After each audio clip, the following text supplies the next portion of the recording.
Hello everyone. चलिए class शुरू करते हैं। और अगर आप चैनल पर पहली बार आए हैं तो आप स्वागत है। चैनल को सब्सक्राइब, पढ़ाई करते हैं स्टार्ट। ठीक है, तो हमारा पहला शब्द क्या है? Out perform. आउट परफॉर्म का मतलब ये देखो, पॉजिटिव सेंस में रखना इसको। और आउट परफॉर्म क्योंकि हमको लगता है ना बाहर चला गया, उसने ऐसा परफॉर्म किया कि सब लोग बाहर चले गए, मतलब सबसे बेहतरीन उसने परफॉर्मेंस दी है, उसको बोलते हैं आउट परफॉर्म। तो मतलब बेहतर प्रदर्शन करना, उसने जो है सबसे बेस्ट अपना दिया है ना। तो उसका जो परफॉर्मेंस है एकदम मान लो जो उसके पहले गया है ना पर्सन, तो उससे उसने अच्छा अच्छा दिया है, उसकी परफॉर्मेंस उससे अच्छी रही है। तो ये आउट परफॉर्म हमेशा क्या बताता है कि दूसरों से बेहतर करना। ठीक है, तो to do well in a particular job और activity compare to others of a similar type. अगर कोई इंसान है, जैसे अगर हम कोई कंपनी की बात करें तो दो कलीग्स हैं। तो ये जो कलीग नंबर ए है और ये बी है, सो ए वाले ने क्या कर दिया, बी की परफॉर्मेंस को आउट परफॉर्म कर दिया, मींस ए ने इससे भी बेहतर परफॉर्म किया। ठीक है, तो टू डू वेल अच्छा करना किसी पर्टिकुलर जॉब में या किसी भी काम में, जब हम उसी सेम टाइप से सेम काम को दूसरे इंसान से कंपेयर करते हैं। तो सरपास कर दिया, सरपास करना मतलब आप उसके ऊपर निकल गए, उसके आगे निकल गए, आप टॉप कर दिया, आपने उसको हरा दिया, डिफीट कर दिया, आप ओवरकम कर गए, उसके ऊपर आ गए। और आउट डू, ठीक है। एंटोनिम्स में देखें तो पीछे रह जाना, फॉल बिहाइंड, अंडर परफॉर्म। ये अंडर परफॉर्म शब्द आपने आई एम श्योर 100% सुना होगा। अगर आप लोग वो टीवी में वो आता है ना, कौन सा आता था, रोहित शेट्टी वाला एक, हाँ, खतरों के खिलाड़ी। तो खतरों के खिलाड़ी में क्या होता था कि जैसे कोई जो कंटेस्टेंट है वो बहुत ज़्यादा प्रेशर में है, तो वो फिर वो परफॉर्म नहीं कर पा रहे थे, तो कहते थे आज आपकी परफॉर्मेंस अंडर परफॉर्म थी।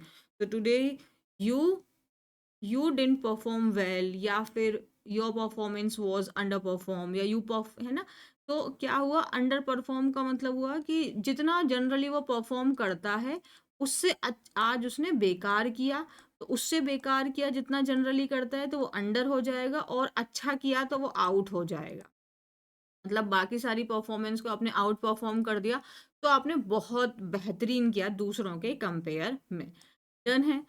अच्छा देखें सेंटेंस हम, Amisha continue to outperform the rest of her class. तो अमीशा जो है वो अपनी पूरी बाकी सारी क्लास के कंपेयर में हमेशा क्या करती रही, उन सबसे बेहतर करती रही, और उसने ये चीज को जारी रखा।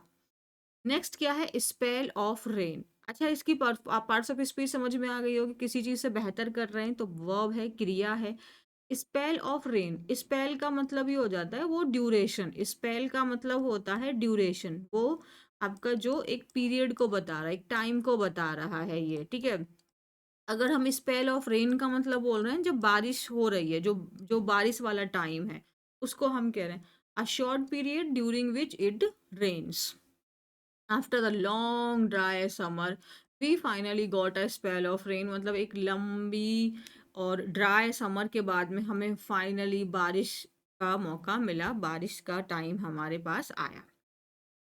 नेक्स्ट वर्ड है forecast. Forecast, F O R E, fore, F O R E का मतलब होता है before, F O R E का मतलब होता है बिफोर, और कास्ट का मतलब यहाँ पे टेल से ही है, कास्ट का मतलब यहाँ पे टेल से, कास्ट बोल दिया। तो फोरकास्ट करना मतलब बिफोर टेल, मतलब पहले ही बता दिया। तो जिसको हम लोग भविष्यवाणी करना कहते हैं, तो फोरकास्ट करना मतलब भविष्यवाणी करना। जैसे वेदर फोरकास्ट होता है ना। वेदर फोरकास्ट का क्या मतलब है कि जो वेदर है उसके बारे में पहले से ही बता दिया कि आज का मौसम कैसा रहने वाला है। तो जिसको हम लोग प्रिडिक्ट भी कहते हैं, तो प्री का मतलब भी अगेन बिफोर होता है, डिक्ट का मतलब स्पीक होता है, तो पहले ही आपने बोल दिया। फोर टेल हो गया, फोर सी हो गया, और प्रोजेक्ट करना मीन्स बता देना। यहाँ पे क्या आपको कंफ्यूजन होगी, आप ऐसे याद कर, आपको आप ई में कंफ्यूज होंगे कि ये वाला एफ ओ आर आएगा कि एफ ओ आर ई आएगा। तो याद रखना है जो फोरकास्ट है, जो आपका भविष्यवाणी, भविष्य को बता देने वाले जो होते हैं, जैसे चाहे वो फोरकास्ट शब्द हो, फोर टेल हो, फोर सी हो, सब में एफ ओ आर ई आ रहा है, सिर्फ एफ ओ आर नहीं है। तो to say what you expect to happen in the future, मतलब वही हो गया, आप क्या आप बोल रहे हैं कि फ्यूचर में क्या हो सकता है ही है, पॉसिबिलिटी को तो बता सकते हैं ना, निश्चित थोड़ी होगा। तो इसीलिए मैंने सेंटेंस क्या लिखा, no one can predict accurate future of anyone. तो कोई भी किसी का एक्यूरेट फ्यूचर तो प्रोडिक्ट नहीं कर सकता है। इसीलिए हम ये जो ये एस्ट्रोलॉजी वगैरह चीजें होती हैं, आई रियली डोंट बिलीव, क्योंकि हर चीज आपकी परफॉर्मेंस पे ही डिपेंड करती है। नेक्स्ट वर्ड है हमारा आइसोलेटेड। आइसोलेटेड का मतलब क्या होता है, आइसोलेट आपका वर्ब है बट ईडी लगा दिया, हम इसको एडजेक्टिव की तरह यूज कर रहे हैं। आइसोलेटेड मतलब अलग, है ना, दुनिया से अलग, एकदम कट के आप दुनिया से रह रहे हैं, आपको किसी से कोई मतलब नहीं है। आपने कोरोना के टाइम पे ये शब्द बहुत सुना होगा, आइसोलेशन, आइसोलेशन, आइसोलेट कर दिया उसको, मतलब उसको बाकी घर वालों से अलग कर दिया, उसको सेपरेट कर दिया उसको। So far away from other places, buildings और पीपल। तो जो दूसरे जगह हैं, बिल्डिंग्स हैं या लोग हैं, उनसे दूर हो जाना। आइसोलेटेड हो आप, या वर्ब हो जाएगा आइसोलेट। तो आइसोलेट का मतलब दूसरों से आप अलग हैं, सेपरेट हैं। Remote, secluded, of the map and separated, ये सिनोनिम्स हुए। एंटोनिम्स में क्या होगा, लोगों से जुड़ के रहना, उनके साथ में मिल के रहना। तो इंटीग्रेटेड, कनेक्टेड या एसोसिएटेड। ये मैंने अपनी पर्सनल एक्सपीरियंस से मैंने ये सेंटेंस लिखा हुआ है। Sometimes being isolated is also very important, and this is very very important. क्योंकि अगर आप देखो, आइसोलेट होने में दो चीजें होती हैं, कभी हम लोग जबरदस्ती अकेले होते हैं और कभी हमको वो शांति हमें चाहिए होती है। मुझे पर्सनली अकेले रहना पसंद है। You know why? बिकॉज मैं अपने खुद के दिमाग की तो सुन पाती हूँ ना। अगर मैं बहुत सारे चीज़ों में इन्वॉल्व रहूँ, बहुत सारे लोगों के आसपास में रहूँ, तो मेरा खुद का ब्रेन क्या कह रहा है मुझे नहीं समझ में। मैं इनिशिएटिव्स नहीं ले पाऊंगी, मैं अपने काम को अच्छे से परफॉर्म नहीं कर पाऊंगी। तो मुझे मुझे ऐसा, I am this type of person कि आई प्रीफर कि हाँ, I am like happy, I am happy to be alone. I just need few people in my life, not more than that. I'm not a very sociable person. So sometime being isolated is also very very important. You know, क्योंकि हमको हमारी ही चीज़ें नहीं पता होती हैं। और अगर आप स्टडी कर रहे हो तो इस चीज़ को थोड़ा और डिटेल में आपको समझना होगा कि ग्रुप में स्टडी होती नहीं है। आपको स्टडी करना है या लाइफ में कुछ भी अचीव करना है, तो थोड़ा आपको एक अपने लिए टाइम निकालना होगा जिसमें आप सोच रहे हैं। मैं थोड़ा-सा आपका टाइम ले रही हूँ क्योंकि एक बहुत इम्पोर्टेंट चीज़ यहाँ पे आ गई है कि हम लोग ना पता है इतने बिज़ी होते हैं, जब हम लोग फ्री भी होते हैं ना, तब भी हम या तो फ़ोन चला रहे होते हैं या हम गाने सुनने लग जाते हैं। हम कभी भी फ्री नहीं होते, मतलब हमारा ब्रेन कभी भी फ्री नहीं होता है, वो हमेशा एंगेज होता है। और जब आपका ब्रेन हमेशा एंगेज होगा ना, तो आप खुद को नहीं समझ पाएँगे, तो दुनिया को समझना तो दूर की बात है।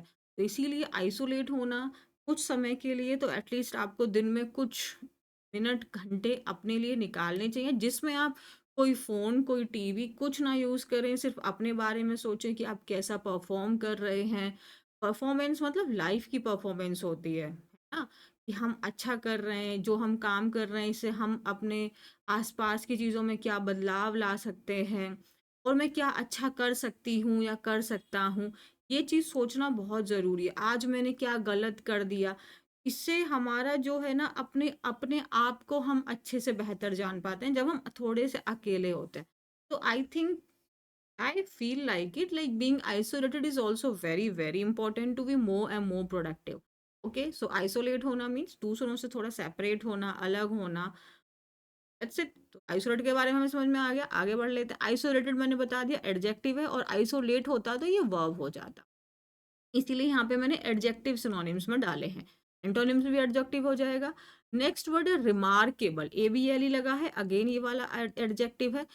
रिमार्केबल का मतलब होता है ऐसी कोई चीज जो एकदम अद्भुत है, एकदम कोई अमेजिंग है, वो चीज एकदम परफेक्ट भाई, मतलब एकदम इम्प्रेसिव, एक्सेप्शनल है, एक्स्ट्रा ऑर्डिनरी है वो चीज। वो हमारा जो नॉर्मल रूटीन है ना, उससे अलग है। जैसे किसी की स्माइल इतनी रिमार्केबल हो सकती है कि मतलब वो मजा आ गया उसको देख के। कोई कोई इतना मतलब वो होता है ना कि उसकी पर्सनालिटी भी हो सकती है ना? तो रिमार्केबल का अद्भुत, वेरी अनयूजुअल और वेरी नोटिसेबल। ऐसा होता है कोई-कोई इतना हमें पसंद आ जाता है कि हम उसको बार-बार ऐसे देख रहे होते हैं। ऐसा नहीं है कि वो गलत सेंस में है, बट ऐसा होता है। तो मैं बस आपको समझाने की कोशिश कर रही हूँ। तो रिमार्केबल का मतलब अद्भुत है वो चीज़, हाँ। अनयूजुअल है, ऐसा आमतौर पर हमको देखने के लिए नहीं मिलता, एकदम नोटिसेबल है, उस पे ध्यान जा ही रहा है हमारा। और वो किस तरीके से आप उसको नोटिस कर रहे हैं, आप उसको एडमायर कर रहे हैं। किसी की ब्यूटी को एडमायर करना गलत तो नहीं है। नेक्स्ट वर्ड क्या मतलब इसके सिनोनिम्स क्या हो जाएँगे? Extra ordinary, exceptional, amazing, stunning. और और एंटोनिम्स में क्या आएगा? ऑर्डिनरी है यार, जैसे नॉर्मली सबके चेहरे हैं वैसा ही उसका चेहरा है, कोई खास फीचर नहीं है। तो नॉर्मल है, उसकी परफॉर्मेंस भी नॉर्मल थी, कॉमन है, टिपिकल है, usual. She has remarkable powers of observation. तो ऑब्जर्वेशन की जो उसकी पावर है ना, वो एकदम अद्भुत है, वो एकदम नॉर्मल नहीं है। तो वो छोटी-छोटी चीज़ों को भी ऑब्जर्व कर लेती है। तो वहाँ पे हम बोलेंगे remarkable power of observation. Done है जी? नेक्स्ट करें। नेक्स्ट वर्ड है हमारा कर्व, CURV। इसका मतलब होता है किसी चीज के ऊपर में कंट्रोल लगाना, यानी आप इसे नाउन की वर्ब की तरह यूज कर सकते हैं और आप इसे नाउन की तरह भी यूज कर सकते हैं। ठीक है। तो कर्व मीन्स टू कंट्रोल और limit something that is not wanted. तो जैसे कि हम अपनी बातें करते हैं थोड़ी सी, तो हमारी मैं जैसे मैंने अभी बोला कि हम फोन बहुत ज्यादा स्क्रॉल करते हैं। आप खुद भी सोच के देखो, आप फोन उठाया होगा किसी और काम के लिए, बट आपने इंस्टाग्राम ओपन कर दिया, आप खुद भूल गए, आप जब याद आया कि मैंने फोन चलाया क्यों था। इस चीज को भी हमें कर्व करना होगा, इस चीज को भी हमें लिमिट लगाना होगा। इसके ऊपर में भी हमें कीप इन चेक, मतलब कीप इन लिमिट में रहनी होंगी ये चीज़ें, है ना? सो कर्ब का मतलब क्या हो गया? किसी भी चीज़ को लिमिट में करना जिसकी ज़रूरत नहीं है। ये हो गया हमारा। तो लिमिट में कर दिया। आपके खर्चे हो सकते हैं, जैसे आपको सैलरी आई और सैलरी आई, आप या कुछ भी पैसे घर से आए, तो आपने एकदम फटाफट से सारे पैसे खर्च कर दिए। तो इस हैबिट को भी आपको समझना होगा, उसको भी आपको लिमिट में रखना होगा, रिस्ट्रेन करना होगा खुद को, डिसिप्लिन हो गया। और एंटोनिम में अनलीश, एकदम ओपन कर दो, खुले हाथ छोड़ दो, जो मर्जी करो, चलाओ फोन, करो पैसे खर्च, करो टाइम वेस्ट, करो बकवास चीज़। रिलीज़ कर दो अपने दिमाग को, लिबरेट हो गया, फ्री हो गया एकदम, रिलीज़ रिलीज़ 2 बार आ गया।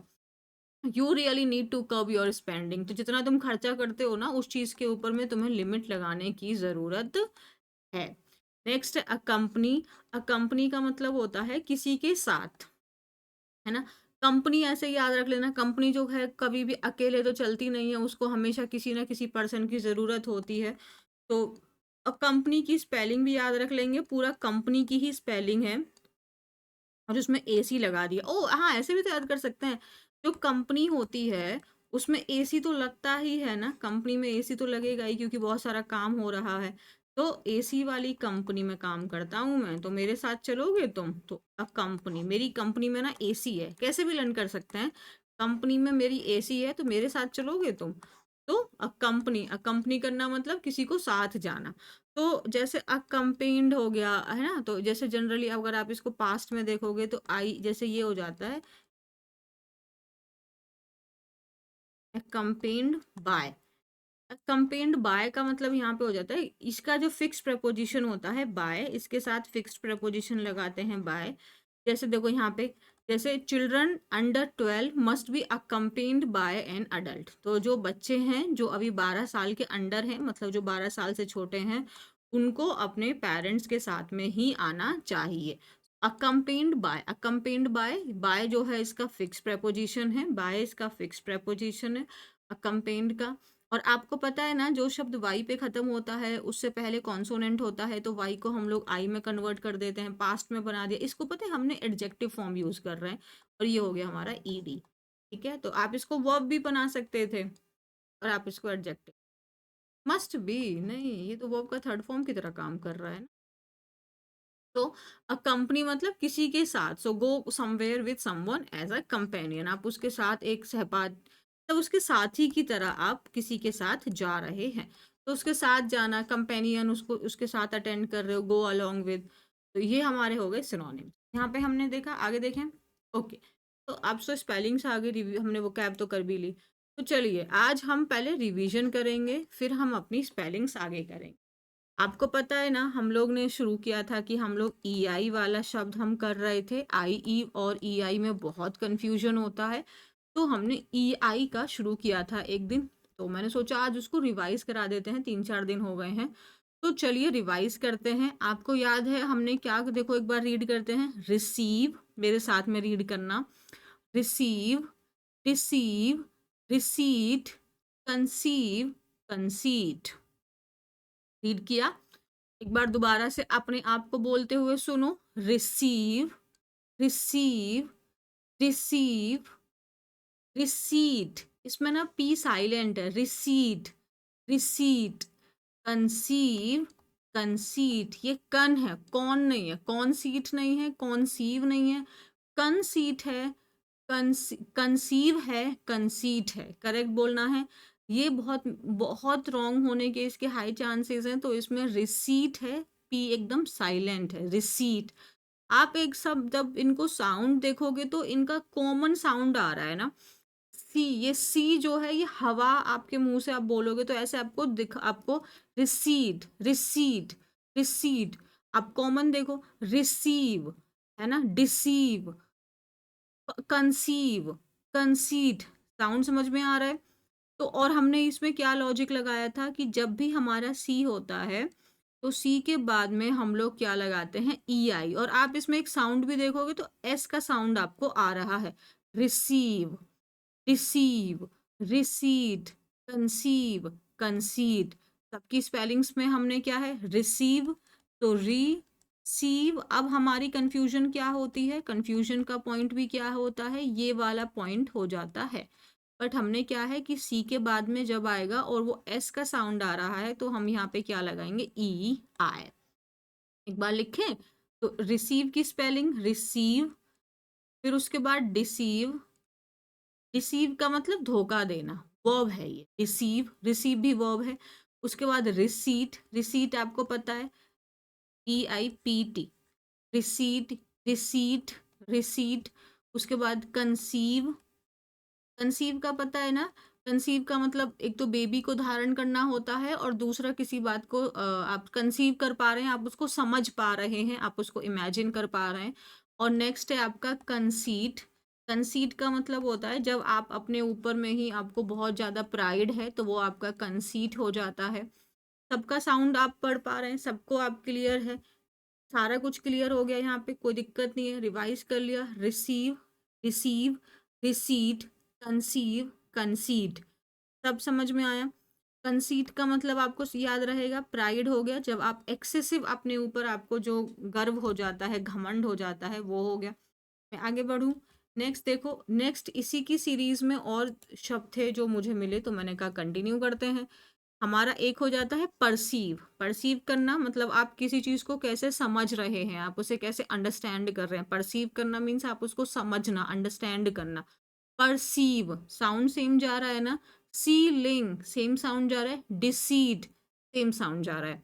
Perceive, P E R, again C E I V E. एकदम बिना हेजिटेशन के हम लोग यहाँ पे ई आई लगाएंगे। सीलिंग छत होती है, C C E I L I N G. Deceit, D E C E I T. ये हाँ, ये नाउन फॉर्म होता है, धोखा हो जाता है ये। और जो हमारा डिसीव था, डिसीव जो था हमारा, वो क्या था, वो वर्ब था, धोखा देना हो जाता है। अगर आप स्पेलिंग भी देखेंगे तो डिसीव और डिसीट में यहाँ पे ई भी लगा दिया और इसमें टी लगा दिया, बस यही है, बाकी तो सेम ही है। डिसीट हो गया, उसने उसको धोखा, धोखा हो गया डिसीट। और डिसीव मतलब उसने उसको धोखा दिया, उसने उसको धोखा दिया। ही डिसीव्ड मी। जैसे आप कह सकते हैं तुमने मुझे धोखा दिया। ही डिसीव्ड, सॉरी देखो मेरी मिस्टेक हो गई ना, D E C E I V E D. He deceived me, उसने मुझे, जैसे तुम मुझे धोखा नहीं दे सकते हो, ये कॉमन लाइन सुनी होगी। You can't deceive me, you can't deceive me, तुम मुझे धोखा नहीं दे सकते हो। डिसीव, ठीक है। और परसीव ना, I can't perceive your idea, means मैं तुम्हारे आइडिया को परसीव नहीं कर पा रहा हूँ, मीन्स मैं समझ नहीं पा रहा हूँ तुम्हारे आइडिया को। सीलिंग मतलब छत हो गई, और डिसीट मतलब धोखा हो गया। आप देख रहे हो यहाँ पे ना, ये एक ऐसा वर्ड है जहाँ पे ऑटोमेटिकली हम सोच में पड़ जाते हैं। इसका मतलब यहाँ फ़ोकस करना बहुत ज़रूरी है। यहाँ फ़ोकस करना हमारे लिए अत्यधिक ज़रूरी है, क्योंकि हम एक्चुअली यहाँ कुछ सेकंड के पॉज़ में आ जाते हैं। तो ये आठों के आठों शब्द आप लोग अपनी नोटबुक में लिखिए, इनको रिवाइज़ करिए, और आज आपका स्ट्रिक्ट होमवर्क है। इन 8 के 8 शब्द हैं ना, 8 के आठों शब्द को आप मुझे एक-एक सेंटेंस के साथ में इनको भेजेंगे और इनको लिखेंगे, और ये लर्न हो जाना चाहिए आपको। This is my order. ये लर्न करो इसको अच्छे से, यहाँ मिस्टेक नहीं करनी है। अब रीडिंग करते हैं हम लोग। अब एक चीज़ देखो, रीडिंग में क्या करना है ना, आपको एकदम से नहीं फ़ील होगा, अगर आपकी इंग्लिश मतलब थोड़ी कमज़ोर है, तो एकदम से नहीं फ़ील होगा कि आपको बहुत ज़्यादा बेनिफिट हो रहा है।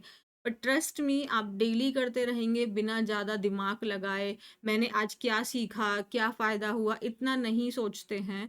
बस करते जाइए, और आपको 2 से 3 से 4 महीने बाद जैसे भी आपका लेवल है, आपको इम्प्रूवमेंट दिखने लगेगा। और इसीलिए मैंने क्या किया है ना कि हाँ, थोड़ी-सी चीज़ ये है कि इसीलिए जैसे ये जो चैनल है ये स्पोकन के लिए था, तो मैंने बीच में मेरे पास क्या हो रहा था कि मैं डिफ़िकल्ट आर्टिकल बहुत ज़्यादा चुन ले रही थी, तो मुझे लग रहा था कि वो सही नहीं हो रहा था।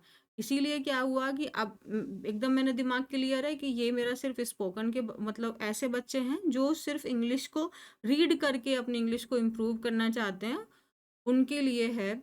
अगर जो बच्चे एग्ज़ाम के पर्पस वाली बात, जैसे कि द हिंदू एडिटोरियल उनको स्पेशल चाहिए होता है, एग्ज़ाम्स के क्वेश्चंस के बेस्ड पे वो आरसी सॉल्व करना चाहते हैं, उसके लिए मेरा ही एक और चैनल है जो काफ़ी समय से बंद था, बट अब वो स्टार्ट हो चुका है, और उसका नाम है बीपीआई लाइव। वहाँ पे मैं स्पेशली सिर्फ द हिंदू एडिटोरियल कराती हूँ। इसमें मेरा मिक्स रहता है, मैं कभी द हिंदू का आर्टिकल चुनती हूँ, कभी इंडियन एक्सप्रेस का, जो भी मुझे लगता है कि हाँ, ये अच्छा है, इसमें कोई नेगेटिविटी या पॉलिटिक्स नहीं इन्वॉल्व है, तो वैसा आर्टिकल चुनती हूँ। ये मेरा बहुत सिंपल रहता है, ताकि बच्चे इसको रीड करें बिना मच प्रेशर के, तो प्रेशर नहीं फील करना है। आई होप कि ये चीज़ें क्लियर हैं, और रीड करते रहना है, ज़्यादा दिमाग नहीं लगाना है। चलो। July broad daily a rare double dose of relief, cooler weather and cooler air। Broad क्या है? ब्रिंग। ब्रॉट क्या है? ब्रिंग। ब्रिंग का मतलब होता है किसी चीज को लाना। अच्छा, ब्रिंग का मतलब होता है किसी चीज को लाना। और एक होता है बाय। ये मैं क्यों बता रही हूँ, अभी बताती हूँ। बाय का मतलब होता है किसी चीज को खरीदना। अब जो ब्रिंग का जो सेकंड फॉर्म होता है वो होता है ब्रॉट, और जो बाय का सेकंड फॉर्म होता है वो होता है bot.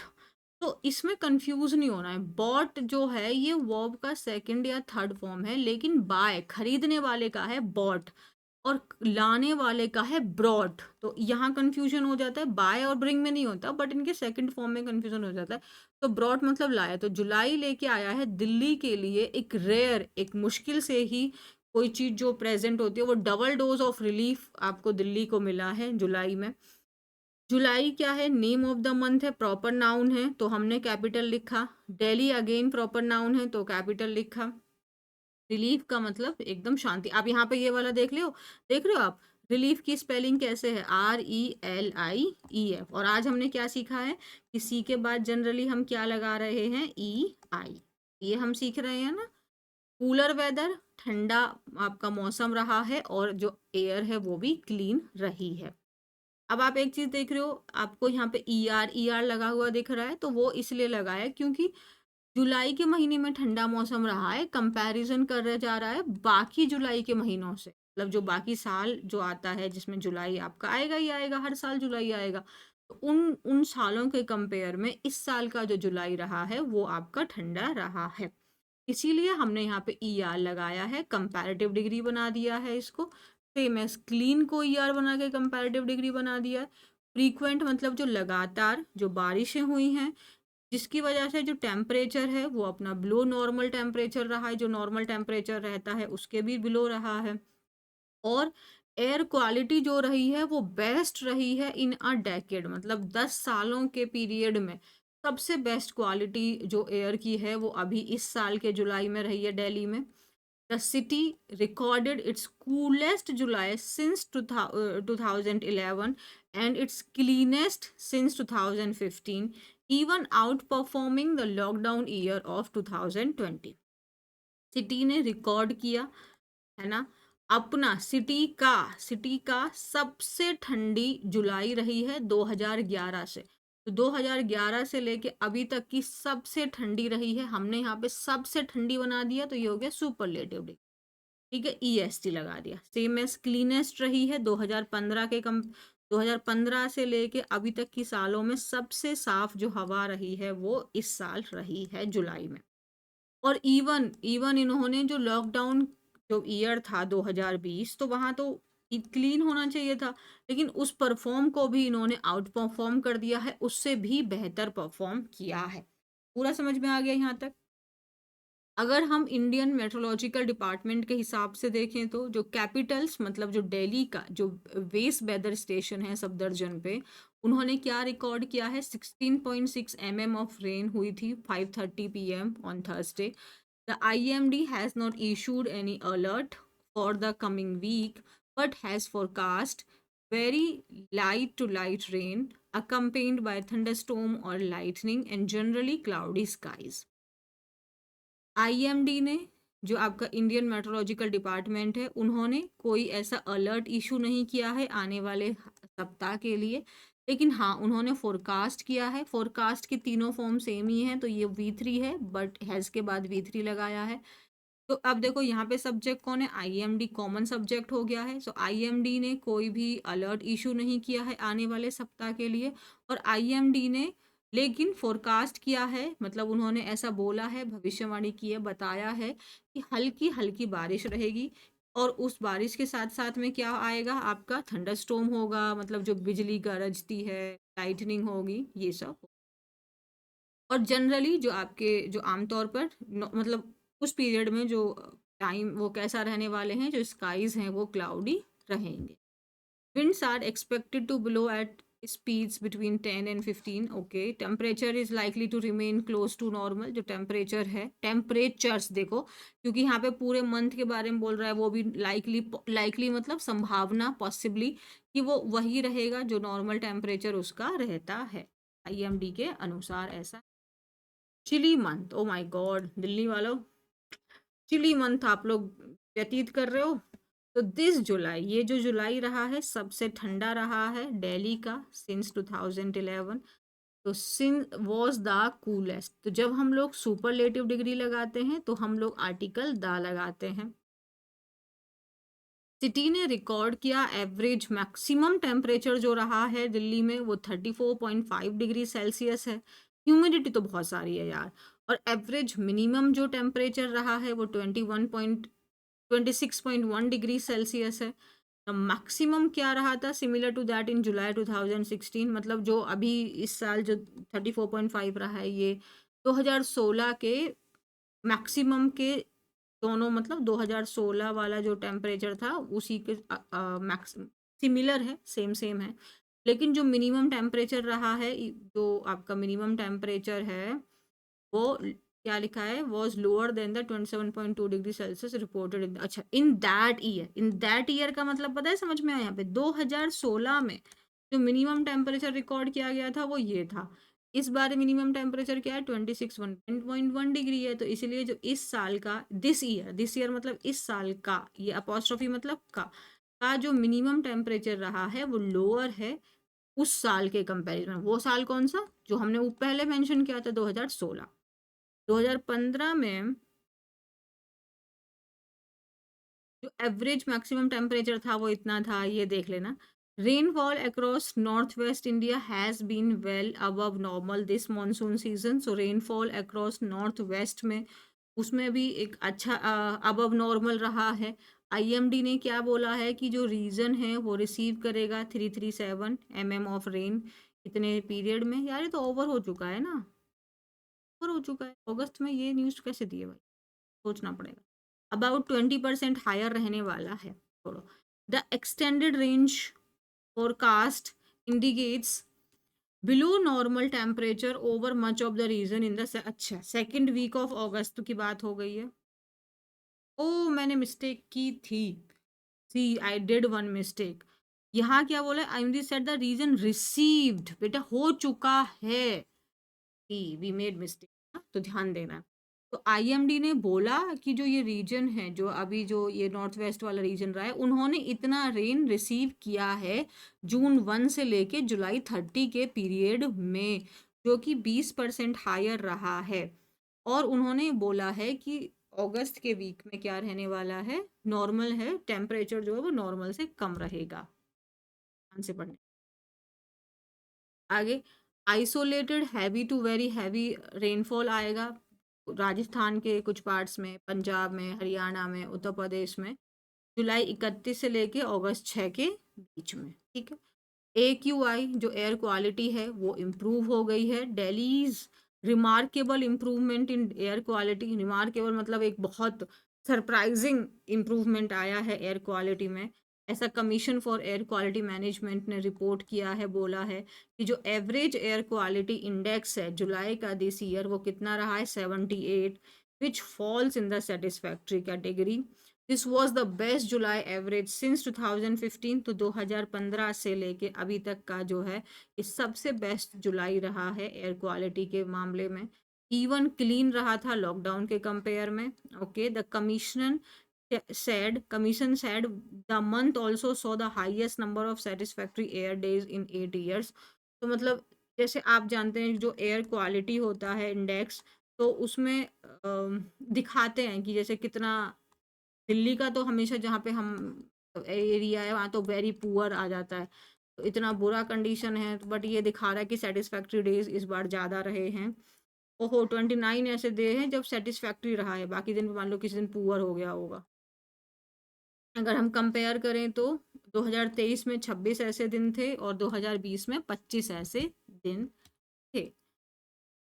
Okay, and July 12 and only, 2019 में बहुत बुरा, मतलब बहुत ज़्यादा बेकार air quality has also improved across the broader January to July period, मतलब इस पीरियड में भी एयर क्वालिटी, मतलब दिल्ली की एयर क्वालिटी इंप्रूव हो रही है। ओके जी, हैज़ ऑल्सो इम्प्रूव, समझ रहे हो ना, क्वालिटी की बात हो रही है। सब्जेक्ट कौन है, एयर क्वालिटी, क्वालिटी सब्जेक्ट है, सिंगुलर है, हैज़ आया, हैज़ के बाद यहाँ B3 आया है।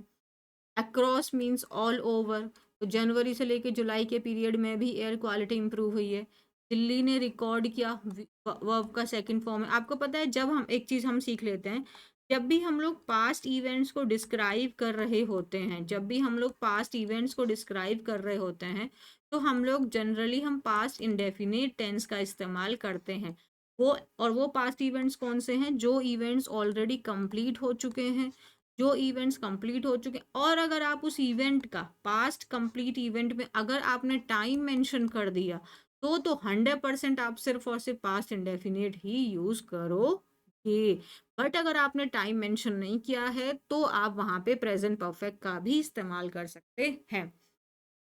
ठीक है जी, तो रिकॉर्ड किया उन्होंने, एवरेज एयर क्वालिटी जो था वो 184 during this time, down from 204 in 2024 and 209 थी 2022 में। तो आप देख लो एयर क्वालिटी दिल्ली में क्या रहती है। ठीक है, नो डे इन 2025 सो फार का मतलब क्या होता है, अभी तक उसमें एयर क्वालिटी जो है वो 400 से ऊपर नहीं गई है। तो ये मार्क, ये जो 400 का जो मार्क होता है, ये क्या इंडिकेट करता है, इंडिकेट करना मतलब शो करना, इंडिकेट, आपकी गाड़ी में इंडिकेटर होता है तो शो करता है सीवियर या सीवियर प्लस पॉपुलेशन है। बाय कॉन्ट्रास्ट, कॉन्ट्रास्ट मतलब इस चीज़ के विपरीत, there were 3 such days last year and 6 in 2018 and 2021। तो अगर हम देखें तो लास्ट ईयर ऐसे 3 दिन रहे थे जहाँ पे ये जो कंडीशन थी वो सीवियर या सीवियर प्लस थी। 2018 में 6 दिन ऐसे रहे थे, 18 और 21 में 6 दिन ऐसे रहे थे।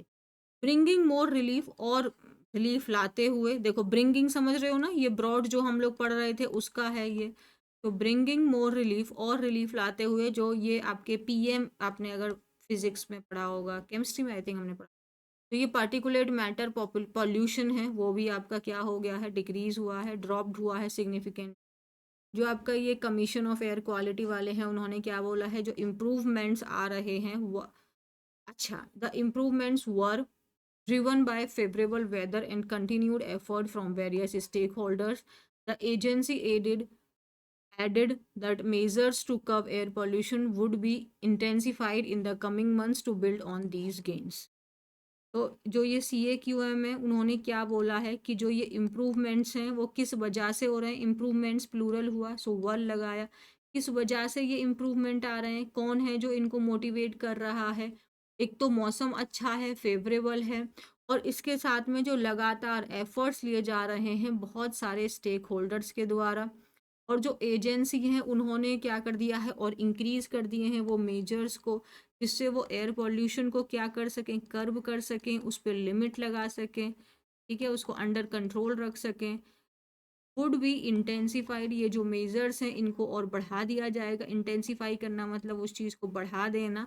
इन द कमिंग मंथ्स मतलब आने वाले महीनों में, ताकि ये जो हमें जो एयर क्वालिटी जो इतनी इम्प्रूव हुई है इसको और इम्प्रूव किया जा सके। अब आप देखो एक चीज़, एकदम सिंपल आर्टिकल था, एकदम सिंपल आर्टिकल था, यानी कि इसमें हमारे कोई एक्स्ट्रा इंफॉर्मेशन की आपको ज़रूरत नहीं है, इसमें कोई बैकग्राउंड नॉलेज की हमें ज़रूरत नहीं है ना। आर्टिकल्स बहुत सारे ऐसे होते हैं जिसमें हमें बैकग्राउंड नॉलेज की ज़रूरत होती है। तो एक ऐसा स्टूडेंट जो अपनी इंग्लिश इंप्रूव करने के लिए यहाँ पे आया है वो परेशान हो सकता है ना वैसे वाले आर्टिकल। तो ये आर्टिकल अब आपको सेल्फ रीड बहुत इंपॉर्टेंट है करना। कितना टाइम लगेगा इसको रीड करने में, आई एम श्योर कि आपको 2 से 3 मिनट मैक्सिमम लगेंगे। अब आप रीड करते हुए आप और क्या अपने जैसे आप कहते हो ना कि मैम स्पोकन में ग्रामर की ज़रूरत नहीं है, बिल्कुल ठीक बात है, मत पढ़िए आप एकदम डिटेल में। बट जब इसमें भी तो वही शब्द यूज़ हुए हैं ना, ग्रामर का मतलब यार कुछ नहीं होता, इसका मतलब है जो हम सेंटेंस बना रहे हैं वो करेक्ट बनाए। तो मत पढ़ो अलग से नाउन प्रोनाउन एडजेक्टिव, कोई ज़रूरत नहीं है। मैं बिल्कुल इस बात को सपोर्ट कर रही हूँ, बट यहाँ देखो कि कैसे यूज़ किया है ताकि आप भी उसको यूज़ करो। एकदम सिंपल आर्टिकल था, simple in the sense language बहुत आसान थी जो हमारे लिए बहुत बेनिफिशियल है, ठीक है ना। तो आई होप कि चीज़ें आपको समझ में आ रही हैं, आपके लिए बेनिफिशियल हो रही हैं। और तो बस ऐसे ही आप अपना प्यार बरकरार रखिए, ऐसे ही सीखते रहिए। Thank you very much, take care of yourself. अभी तक चैनल सब्सक्राइब नहीं किया है तो चैनल सब्सक्राइब कर लो, टेलीग्राम ज्वाइन कर लो, लिंक डिस्क्रिप्शन बॉक्स में दिया हुआ है, जो लिंक डिस्क्रिप्शन बॉक्स में दिया है वही ज्वाइन करना, या BPI spoken by Rudrakshi ma'am, not only BPI spoken but by Rudrakshi ma'am, जो यही आएगा उसी को ज्वाइन करना। और अपना ध्यान रखना है। बाय।